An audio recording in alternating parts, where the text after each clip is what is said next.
Allora, mentre sentivo le belle relazioni precedenti, mi è venuta in mente una cosa, mi è tornata in mente la mia infanzia e come sono stata fortunata nella sfortuna, e sono andata sfollata, visto che ho parlato di età, Nadia. Io vengo dalla preistoria, sono abituata a dire questo. Abitavo a Treviso quando è successo il bombardamento del 7 aprile del 1944 e siamo andati sfollati in campagna. Precedentemente la mia casa aveva un giardinetto e un cancello che raramente trovavo socchiuso per poter scappare, trovare la libertà, andare a trovare altri bambini. Quando sono andata sfollata in campagna, in questo senso fortunata nella sfortuna, ho scoperto un mondo meraviglioso.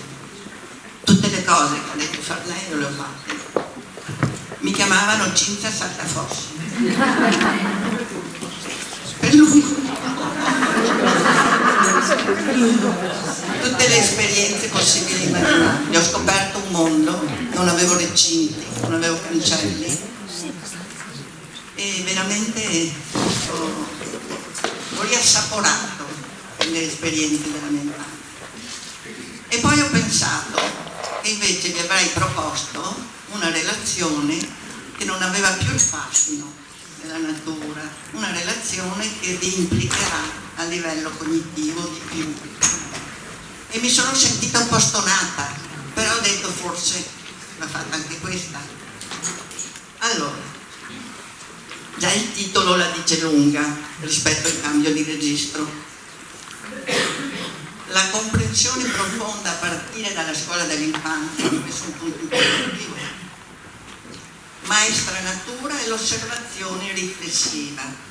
C'è quel termine riflessiva su cui vi invito a riflettere. Perché? Perché la scuola in genere, per fortuna non la scuola dell'infanzia, ha puntato storicamente moltissimo sul pensiero riflettente e poco sul pensiero riflessivo. Ripeto, per fortuna non la scuola dell'infanzia, però un po' già la scuola primaria. Pensiero riflettente che cos'è? È la restituzione di quello che si è studiato, della lezione dell'insegnante. La scuola che abbiamo fatto noi è stata una scuola quasi tutta puntata sul pensiero riflettente. Il pensiero riflessivo invece è la finalità.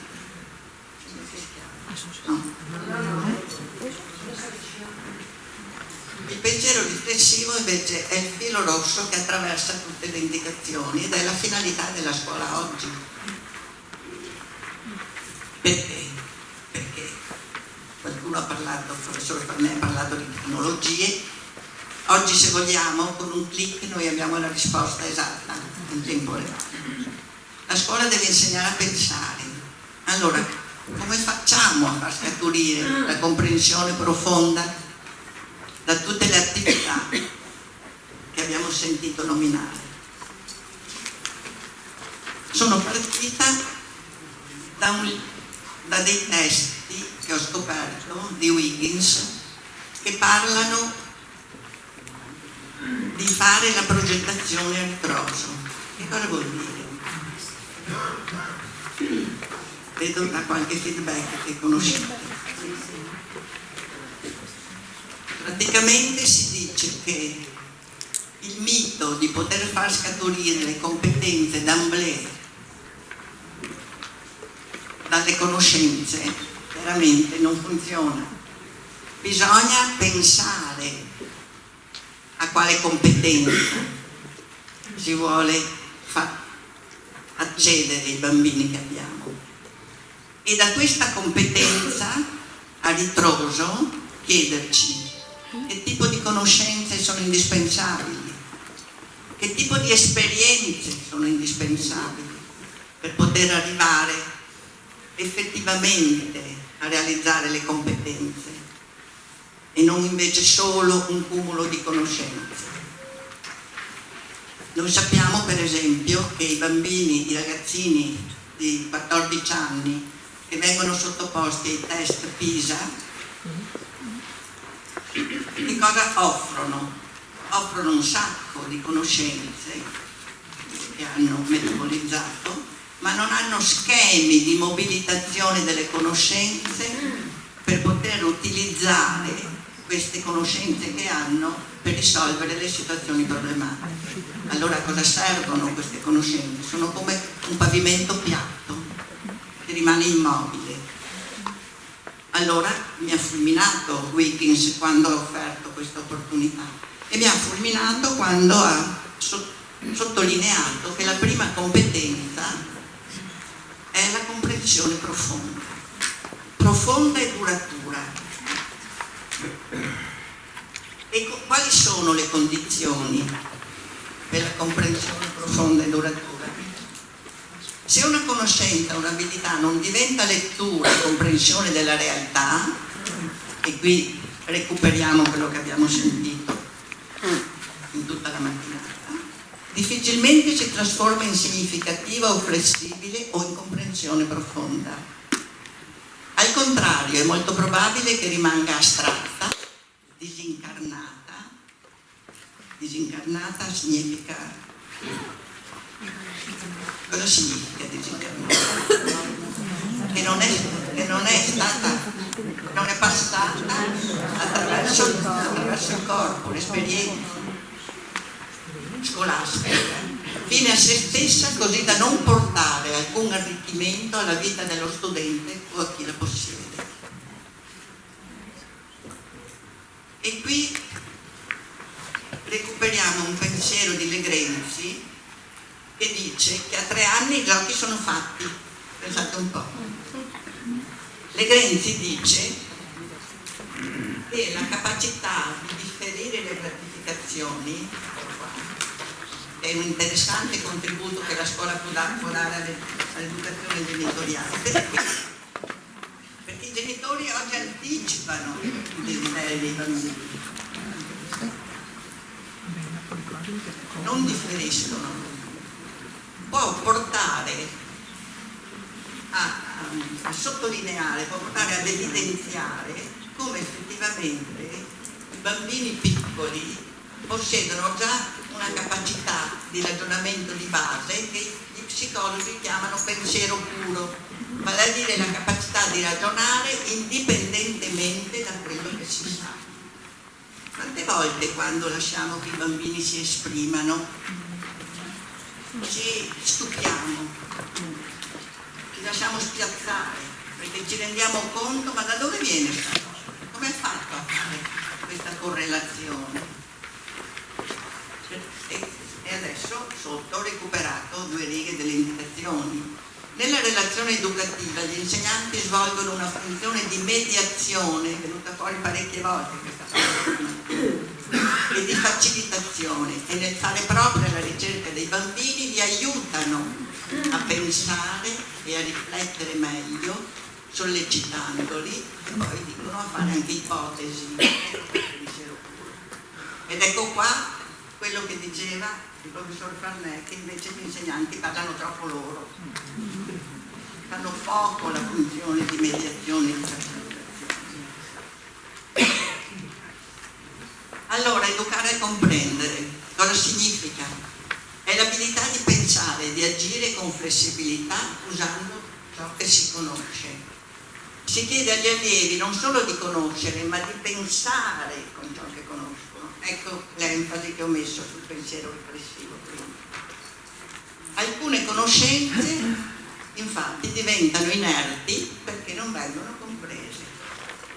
Cosa vuol dire inerti? E non si recuperano più. Che sono state accumulate nella memoria meccanica e non sono mai passate nella memoria semantica, quella del significato profondo. Wilkins a un certo momento fa un esempio che io in genere recupero perché è molto istruttivo. Racconta che Dewey, una volta entrato in una classe elementare, conto una quarta oppure una quinta, e ha trovato che l'insegnante aveva fatto sul pianeta un lavoro bellissimo. Allora dice: andiamo fuori ragazzi, in cortile.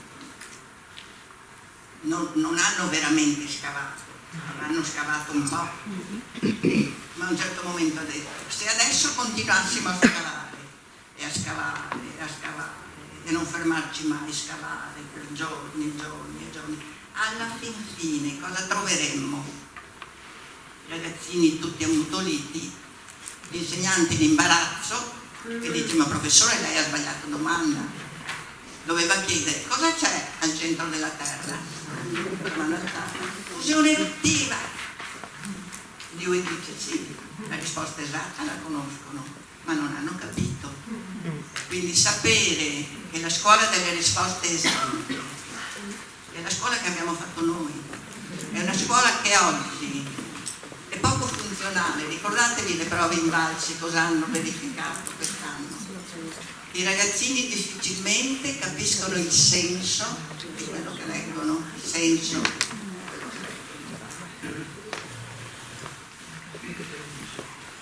Allora, dobbiamo riprendere a insegnare a osservare, perché secondo me di generazione in generazione, ma passano 2 o 3 anni che i bambini diventano diversi. Credo che voi vi rendete conto di questo. Non è la generazione come l'abbiamo conosciuta noi. Probabilmente l'utilizzo velocissimo, non sto demonizzando per me la tecnologia, però sto ponendo dei limiti, e non sono solo io un po' allarmata per questo. L'utilizzo precocissimo delle tecnologie che offrono delle immagini dal punto di vista percettivo molto molto forti. Provate a pensare come grigio un mucchietto di terra dove andare a scavare a trovare l'ombrico rispetto alle immagini dello smartphone. Quindi qualche volta noi dobbiamo reinsegnare ai bambini cosa vuol dire osservare. E non è una cosa semplice, perché hanno un rapporto con la realtà frettoloso, vedono e non guardano, o guardano e non vedono, poco attento, molto più assorbiti come sono dalla realtà virtuale, molto più attraente, percettivamente più forte per colori, luminosità, movimento, suono. Insegnare ad osservare significa introdurre nella consuetudine delle giornate dei bambini la lentezza. L'altro giorno ero in una scuola dell'infanzia dove c'è annesso anche un nido e le insegnanti a proposito di corpo dicevano: i bambini non sanno fermarsi, ossia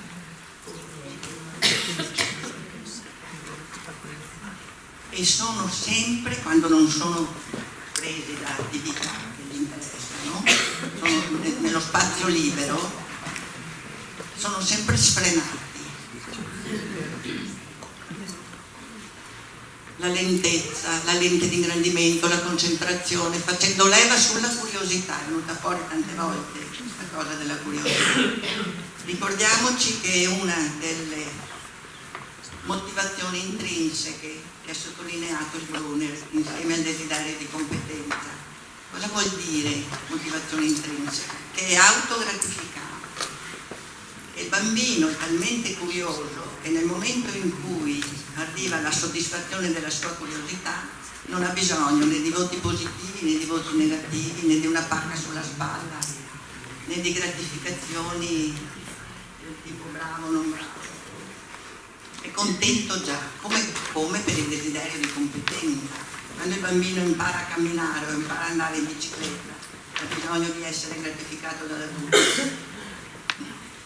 Sono autogratificanti e la scuola deve far leva su queste. Deve far leva su queste per i bambini, ma io aggiungo anche per gli insegnanti. Sbaglio? No. Il desiderio di essere competenti e la curiosità professionale, chiaramente. Naturalmente la curiosità va coltivata problematizzando, in questo caso, la realtà naturale, quindi guidando l'osservazione attraverso la problematizzazione. Succederà sempre, non succede poche volte. Cosa sta accadendo? Quello che stiamo osservando.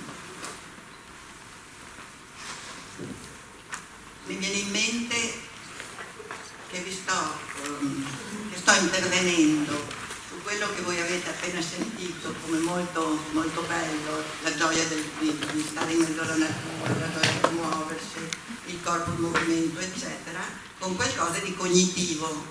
Però siamo a scuola. E quindi sto intervenendo con una dimensione che la scuola in genere coltiva. Ma perché mi sento in colpa? È vero? Come se intervenissi con una variabile che è la variabile che ho coltivato in tutta la mia vita in un contesto di tipo ludico, di tipo piacevole, eccetera. Allora, necessita far leva sullo stupore e sulla sorpresa, fare in modo che lo stupore e la sorpresa attivino la curiosità. La scuola dell'infanzia si presenta come un ambiente protettivo, questo è un pezzo delle indicazioni, capace di accogliere le diversità e di promuovere le potenzialità di tutti i bambini. Questo è molto, molto importante. E questo è il compito della scuola, quello di promuovere tutte le potenzialità. E promuovendo tutte le potenzialità non è che si sofferma soprattutto sulla valutazione. Certo, la valutazione fa parte del capire quali sono le potenzialità da stimolare per fare evolvere, ma non è fine a se stesso. Sono reduce da un convegno sulla valutazione per cui mi rimane questo nervo scoperto rispetto alla valutazione. Mi riferisco agli insegnanti della scuola primaria, costretti, si fa per dire, perché basterebbe secondo me con l'autonomia decidere anche di sospendere un po' i voti, che forse si può bypassare parzialmente, non del tutto, perché è vero che la legge alla fine richiede la valutazione, però non durante l'anno.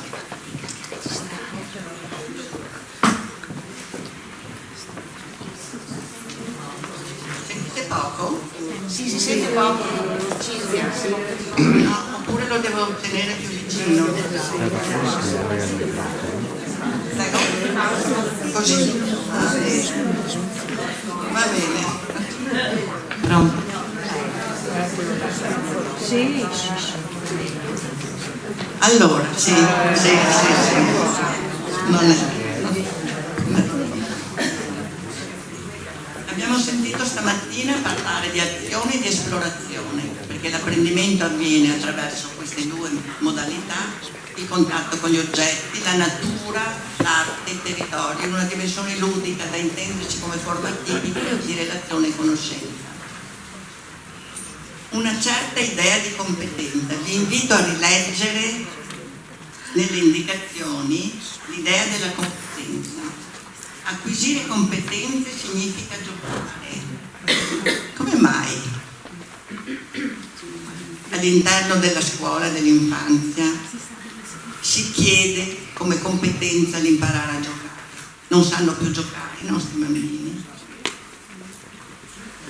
Muoversi, e credo che il professor Farnè abbia puntato molto su questo, manipolare, curiosare, domandare, imparare a riflettere sull'esperienza attraverso l'esplorazione, l'osservazione e il confronto tra proprietà, quantità, caratteristiche e fatti. Allora, se io porto i bambini fuori e alla fine sono soddisfattissima io e soddisfattissimi i bambini, il lavoro sulla competenza comincia dopo, quando io sollecito la riflessione e chiedo, a differenza di ieri che abbiamo fatto questo o abbiamo manipolato quest'altro, quello che abbiamo fatto oggi, che cosa offre di diverso?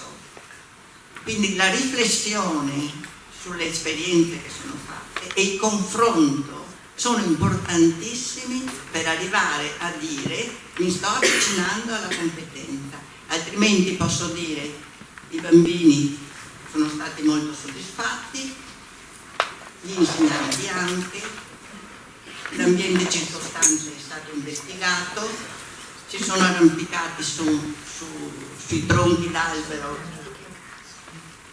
con grande arrampicarsi sugli alberi è una cosa diversa ma anche l'arrampicatrice dove le conoscevo gli alberi intorno, le loro difficoltà. Quindi ricordiamoci che la competenza sorge sulla riflessione e sul confronto. Eccolo qua. Stabilire le priorità curricolari. Cosa i bambini incominciamo a entrare nel discorso veramente di Wiggins, che dice dobbiamo capire come mettere in gerarchia le idee profonde e durature che sono il cuore del nostro insegnamento. Quindi si prendono in considerazione le indicazioni e si traccia un anello più grande, identifica le conoscenze con cui gli alunni devono avere familiarità. Queste cose devono saperle, devono avere familiarità. Queste altre nell'anello mediano sono le conoscenze più importanti, fatte di fatti, concetti, principi e le abilità, ma nell'anello più piccolo, nel cuore dell'anello più piccolo, devo mettere le idee che dovranno portare a una comprensione duratura, che ancorano e fissano l'unità di apprendimento, il corso o il suo corso. Le grandi idee.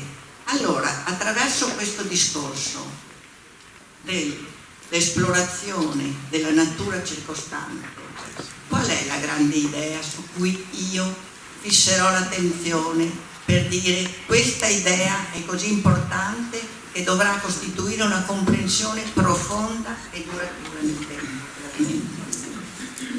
Possiamo analizzare dei filtri o criteri che si possono utilizzare per scegliere idee o processi.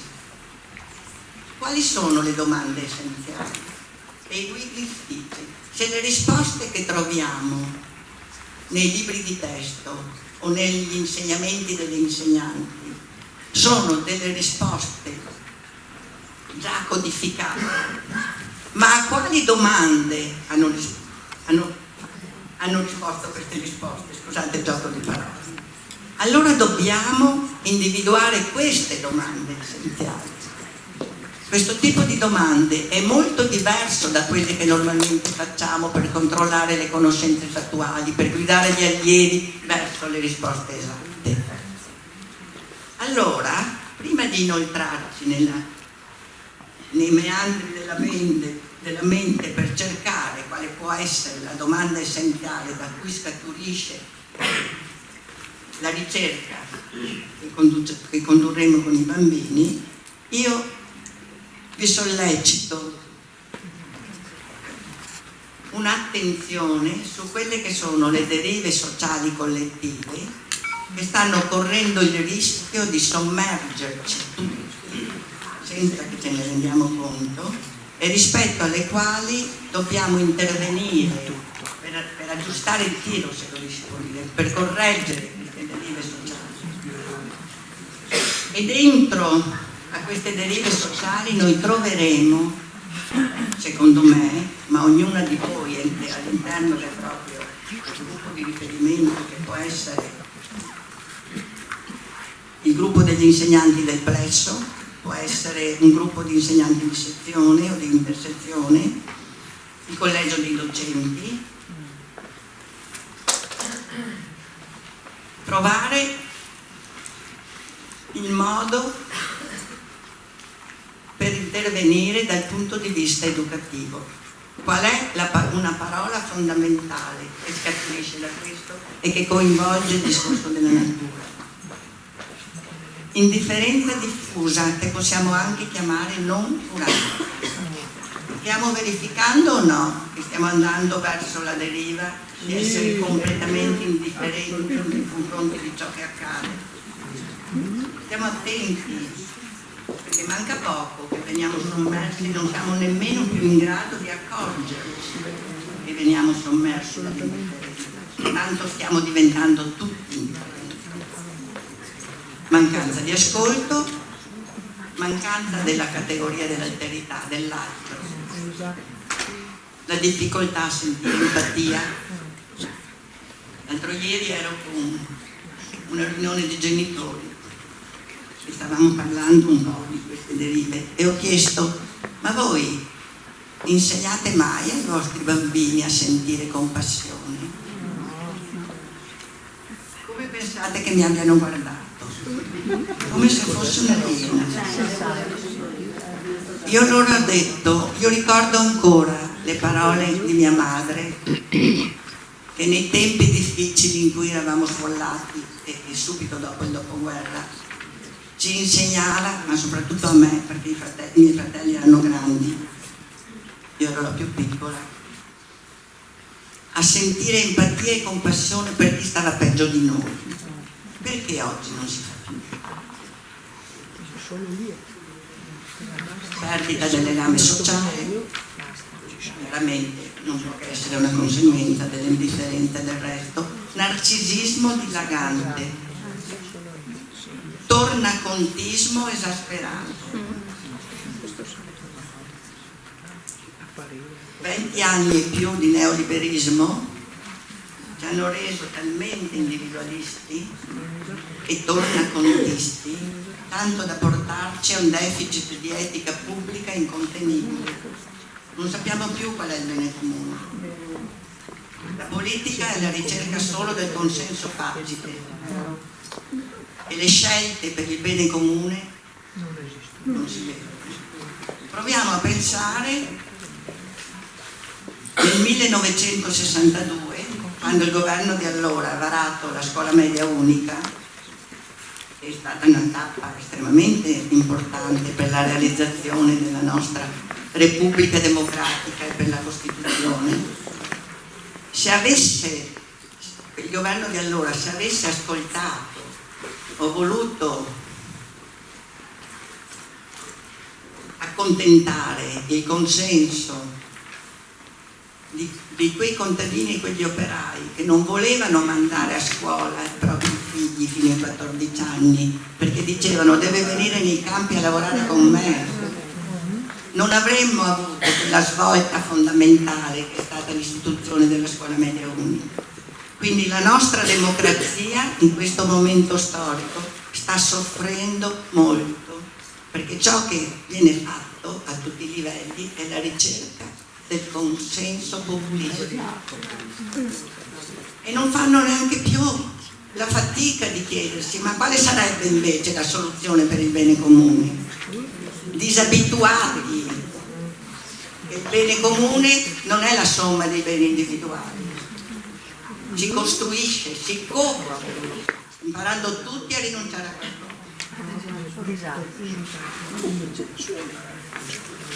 Mancanza di etica del limite,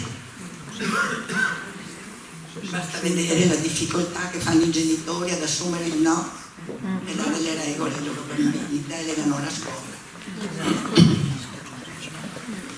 Ma non solo nei confronti dei bambini, manca un'etica del limite generale.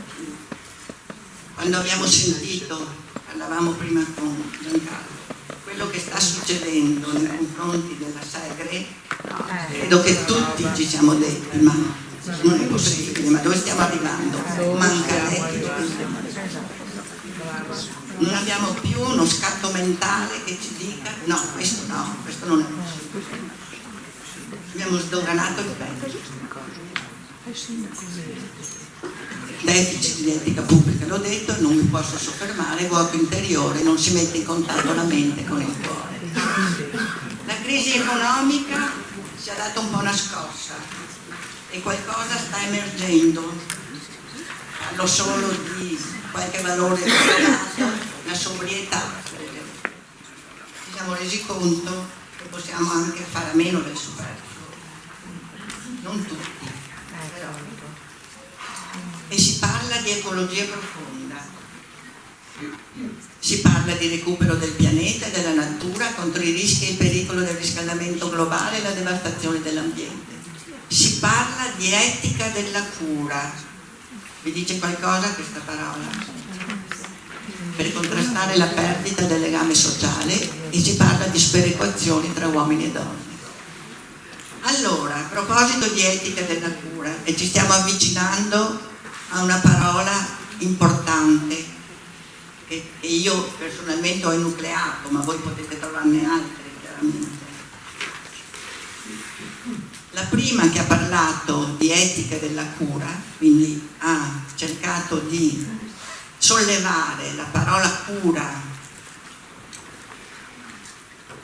a valore filosofico, di morale, è stata Carol Gilligan, una femminista americana, naturalmente una quarantina di anni fa, che ha scritto il libro Con voce di donna.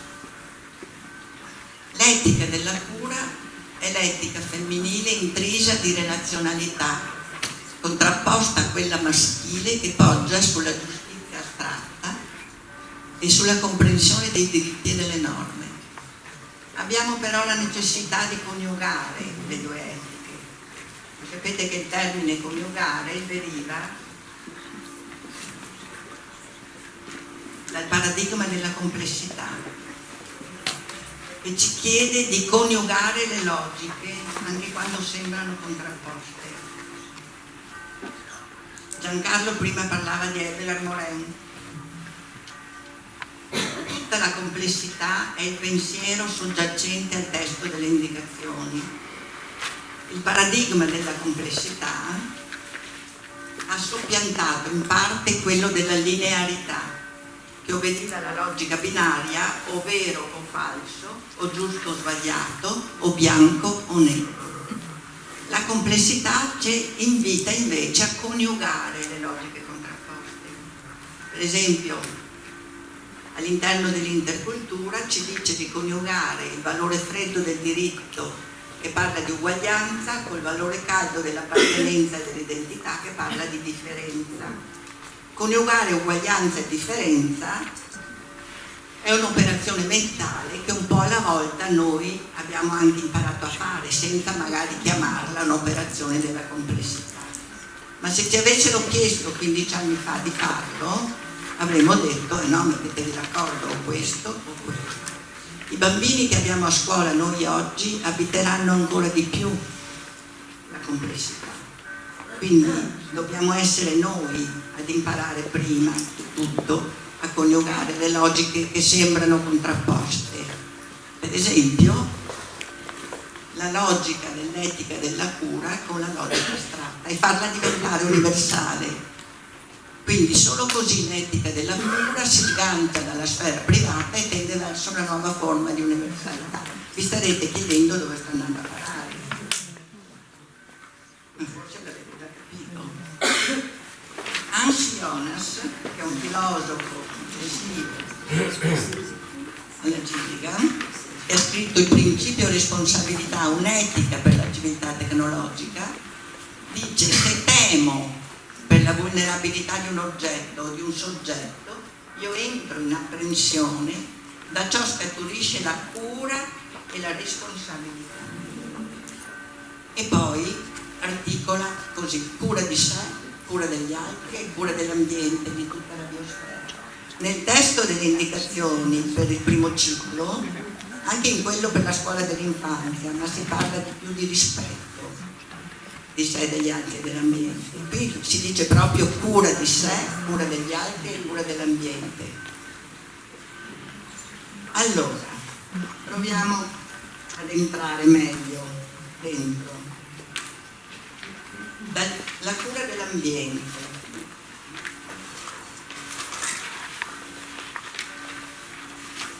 Avevo delle slide anche sulla cura di sé e la cura degli altri, ma sono abbastanza no.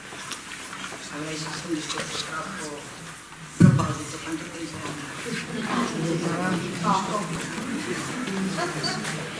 Dai. Questa è un'altra. Mamma mia. Allora, Dal punto di vista igienico, che è abbastanza scontato, ed estetico, che non è tanto scontato. Nella scuola dell'infanzia e al nido il punto di vista estetico è tenuto in grande considerazione. Alla scuola primaria già un po' meno. Alla scuola secondaria è possibile vedere con dolore come sono sguarnite quelle pareti. In Malavoglia c'è una carta geografica che nessuno durante l'anno non che funzionali. Poi la cosa pubblica non è la cosa di nessuno. Andare fuori con i bambini significa insegnare subito questa cosa, che si incontrano delle cose pubbliche. Cura degli oggetti. Voi insegnate a rimettere a posto i giochi ed averne cura. Dovete allearvi con le famiglie. Le madri in famiglia mettono a posto loro, perché li mettono a posto meglio e più in fretta. Come li vestono in fretta e meglio, come li imboccano col biberon, perché così sono sicure che mangiano tutte le cose indispensabili, e i bambini arrivano a 3 anni che non sanno più masticare.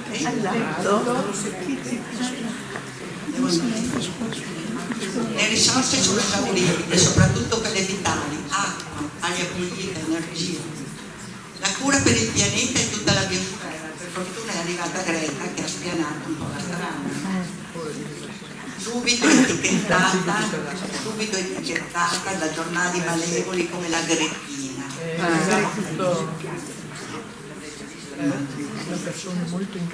E qui, importante, responsabilità nei confronti delle conseguenze delle nostre azioni presenti sul futuro.